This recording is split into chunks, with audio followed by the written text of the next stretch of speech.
Hi friends, എൻ്റെ പുതിയ വീഡിയോയിലേക്ക് സ്വാഗതം. ഇന്നത്തെ വീഡിയോ ഒരു വിനോദസഞ്ചാര കേന്ദ്രത്തെക്കുറിച്ചുള്ളതാണ്. കോട്ടയം ജില്ലയിലെ തിരുവാർപ്പ് പഞ്ചായത്തിൽ സ്ഥിതി ചെയ്യുന്ന ഒരു അതിമനോഹരമായ വിനോദസഞ്ചാര കേന്ദ്രമാണ് മലരിക്കൽ. കേരളത്തിൽ ഏറ്റവുമധികം ആളുകൾ സന്ദർശിക്കുന്ന താമരപ്പാടമാണിത്. സാധാരണയായി താമരപ്പാടം എന്ന് പറയാറുണ്ടെങ്കിലും യഥാർത്ഥത്തിൽ ഇത് ലക്ഷത്തിലധികം പിങ്ക് ആമ്പലുകൾ പൂത്തുനിൽക്കുന്ന പാടശേഖരമാണ്. പുലർച്ചെ 5:30 മുതൽ 8 മണിവരെ അല്ലെങ്കിൽ 9 മണിവരെയാണ് ഏറ്റവും അനുയോജ്യമായ സമയം. കിലോമീറ്ററോളം പരന്നുകിടക്കുന്ന പാടശേഖരങ്ങളിൽ പിങ്ക് ആമ്പലുകൾ വിരിഞ്ഞു നിൽക്കുന്ന കാഴ്ചയാണ് പ്രധാന ആകർഷണം.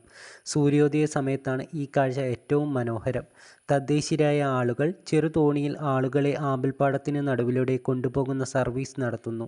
ഈ യാത്ര അതിമനോഹരമാണ്. ഒരിക്കലെങ്കിലും ഇവിടം വന്നു കാണണം ഇതുവരെ കാണാത്തവർ. വെഡ്ഡിംഗ് ഷൂട്ടുകൾക്കും ഇൻസ്റ്റാഗ്രാം റീലുകൾക്കും വളരെ പ്രശസ്തമായ ഇടം കൂടിയാണ് ഇവിടം. കോട്ടയം റെയിൽവേ സ്റ്റേഷനിൽ നിന്നോ KSRTCയിൽ നിന്നോ ഏകദേശം 7 അല്ലെങ്കിൽ 9 കിലോമീറ്റർ മാത്രമേ മലരിക്കലേക്കുള്ളൂ. പ്ലാസ്റ്റിക് മാലിന്യങ്ങൾ വലിച്ചെറിയാതെ പ്രകൃതിഭംഗി നിലനിർത്താൻ സന്ദർശകർ പ്രത്യേകം ശ്രദ്ധിക്കാറുണ്ട്. കോട്ടയത്ത് എത്തിയാൽ തീർച്ചയായും കണ്ടിരിക്കേണ്ട ഒരു മനോഹര ദൃശ്യവിരുന്നാണ് മലരിക്കൽ. കോട്ടയത്ത് നിന്ന് തിരുവാർപ്പ് റൂട്ടിൽ കാഞ്ഞിരം വഴിയോ കുമരകം റോഡിൽ ഇല്ലിക്കൽ കവലയിൽ നിന്ന് തിരിഞ്ഞോ ഇവിടെ എത്തിച്ചേരാവുന്നതാണ്.